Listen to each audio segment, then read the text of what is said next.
Hello students, welcome to Kartar education classes. बच्चों, मैं Veena, PGT sociology. आज हम डिस्कस करेंगे आपका लेसन नंबर 4 बाज़ार के अंदर जो पेज है आपकी बुक का, पेज 70 और 71। ये टॉपिक है हमारा कि पूर्व औपनिवेशिक और औपनिवेशिक भारत में जाति आधारित बाज़ार जो थे उनका व्यवसाय तंत्र कैसा था। तो ये हम आपकी बुक में से करेंगे। इसके पढ़ने के बाद आपको पता चलेगा कि किस तरह से जाति आधारित बाजार थे और वो कहाँ पर पाए जाते थे। तो यहाँ से आपका आंसर स्टार्ट होगा। बच्चों, जिन लाइनों को हमने अंडरलाइन किया है वही तुमने लिखनी है, ऑटोमेटिकली तुम्हारा एक सुंदर सा आंसर बन जाएगा। यहाँ से आपका आंसर स्टार्ट होता है कि भारतीय आर्थिक इतिहास के विवरण से हमें पता चलता है कि जो समाज था वो अपरिवर्तनशील था और आर्थिक रूपांतरण जो हुआ वो उपनिवेशवाद के आने के बाद ही हुआ। उपनिवेशवाद मतलब अंग्रेजों का शासन। भारत प्राचीन ग्रामीण समुदाय था, ग्रामीण देश था और सब स्वनिर्भर थे, खुद पर ही निर्भर थे। और भारत में गैर बाजारी विनिमय होता था, यानी कि बाजार उस समय नहीं थे। इसी तरह इसके बिना ही, बाजार के बिना ही वस्तुओं का लेन देन हो जाता था। औपनिवेशिकता के दौरान ही भारत की आज़ादी, औपनिवेशिकता के दौरान और जब भारत की आज़ादी हुई उसके स्टार्टिंग में ही जो था उसमें व्यावसायिक रुपए पैसे का लेन देन स्टार्ट हुआ। यानी कि जब औपनिवेशिकता आई और आज़ादी की स्टार्टिंग थी तब पैसे का लेन देन जो है विनिमय स्टार्ट हुआ।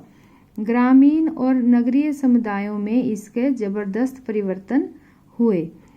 जैसे कि इसका उदाहरण है, अंग्रेजी सरकार ने भी भूमि का जो लगान था वो नगद चुकता करने के लिए कह दिया कि भूमि के लगान को नगद देना है। ऐतिहासिक शोध, लेकिन साथ में ही ऐतिहासिक शोध यानी कि रिसर्च से हमें ये पता चलता है, ये दिखाता है कि जो अर्थव्यवस्था के अंदर रुपए पैसे का लेन देन था उससे ठीक पहले भी जो व्यापार था वो होता था। यानी कि औपनिवेशिकता से पहले भी व्यापार भारत में होता था।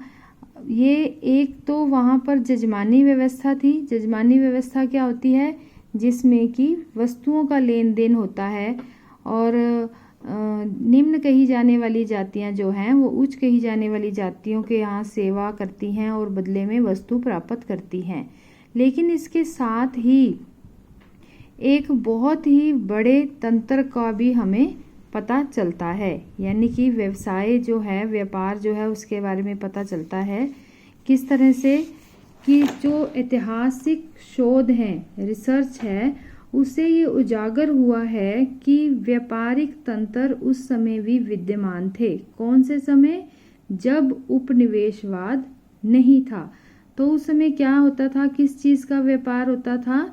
भारतीय हथकरघा से बने हुए कपड़े, यानी कि सूती कपड़े जो होते थे और जो रेशमी कपड़े होते थे उसका व्यापार होता था। और ये मसालों का व्यापार होता था। और कहाँ जाती थी ये सारी चीज़ें? यूरोप। वहाँ पर इसकी भारी मांग थी। उपनिवेश के पहले जो थे उसमें जो देश के व्यापारी थे, जब अंग्रेज नहीं थे उससे पहले जो देशज व्यापारी यानी अपने देश के व्यापारी जो थे उन्होंने अपना ही व्यापारिक तंत्र और बैंकिंग व्यवस्था जो थी वो बना रखी थी। इसका उदाहरण क्या है? इस उदाहरण में हमें पता चलता है कि किस तरह से करते थे वो बैंकिंग व्यवस्था। बैंकिंग व्यवस्था के लिए वो हुंडी का प्रयोग करते थे। ये इम्पोर्टेंट टॉपिक है, तुम्हें पता होना चाहिए हुंडी किसे कहते हैं। ये 2 नंबर का पेपर में क्वेश्चन आता है। हुंडी या विनिमय का बिल, यानी कि विनिमय होता है लेन देन का बिल, जो कि एक कर्ज पत्र की तरह था और इसे व्यापारी एक लंबी दूरी के व्यापार में इस्तेमाल करते थे। इन समुदायों को, यानी कि वो क्या करते थे कि एक कर्ज पत्र के ऊपर लिख दिया जाता था कितना पैसा देना है या इतना पैसा लेना है, और इसी तरह से वो एक लंबी दूरी के लिए उसको इस्तेमाल करते थे। लेकिन वो कैसे विश्वास करते थे? किसी के द्वारा लिखे हुए कागज के टुकड़े के ऊपर, क्योंकि ये सारा व्यापार जो था जाति और नातेदारी क्षेत्र के बीच में ही होता था। वो सारे जो व्यापारी थे वो आपस में जाति आधारित थे और नातेदार थे। इसलिए देश में किसी एक कोने से एक व्यापारी द्वारा जारी की गई हुंडी दूसरे कोने के व्यापारी द्वारा स्वीकार की जाती थी। इसका उदाहरण क्या है? जाति आधारित बाजार के उदाहरण हमें पता चलते हैं। तमिलनाडु के नाटुकोटाई चेटियार, जिन्हें कि नाकटर भी कहते हैं, इसके अंदर जाति आधारित बाजार पाए जाते हैं। ये क्या करते थे? इनकी बैंकिंग और व्यापारिक गतिविधियां जो थी वो जाति, नातेदारी और परिवार के अंदर तक ही सीमित थी। क्यों? क्योंकि ये अपनी जाति और नातेदारी और परिवार के अलावा बाहर किसी पर विश्वास नहीं करते थे। इन्होंने अपने ही बैंक स्थापित किए हुए थे। संयुक्त पारिवारिक संस्थान थे इनके बैंक। किस तरह से स्थापित किए थे कि परिवार के सदस्य ही एक दूसरे से पैसा उधार देना, पैसा वापस करना जो बैंक करता है, ये आपस में ही पारिवारिक संस्थान के रूप में कर लेते थे। और व्यापारिक और बैंकिंग गतिविधियां जो थी सारी इनकी जाति और नातेदारी पर आधारित थी और सरकार का इसके अंदर कोई लेन देन नहीं था। दक्षिण पूर्व एशिया और सिलोन के साथ ये लोग जो व्यापार करते थे। जो नाटकतार की देशज आर्थिक गतिविधियां थी उसको हम पूंजीवाद भी कह सकते हैं।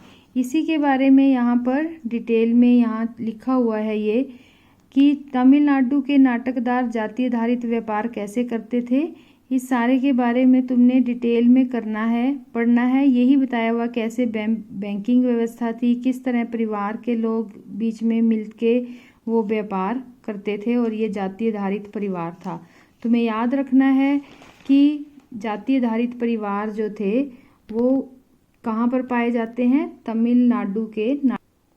शॉर्ट में हम ऐसे कर सकते हैं इस टॉपिक को कि उपनिवेश काल में ही आर्थिक रूपांतरण हुआ, गैर बाजारी विनिमय था, मौद्रीकरण अर्थव्यवस्था स्टार्ट हुई, जजमानी व्यवस्था की समाप्ति हुई। लेकिन शोध से ये दिखता है कि उपनिवेश से पहले भी गांव में विनिमय, व्यापार प्रचलन और ये व्यापारिक प्रचलन विद्यमान था। किस चीज़ के अंदर व्यापार होता था? सूती कपड़े में, मसाले में और यूरोप के साथ ये व्यापार होता था।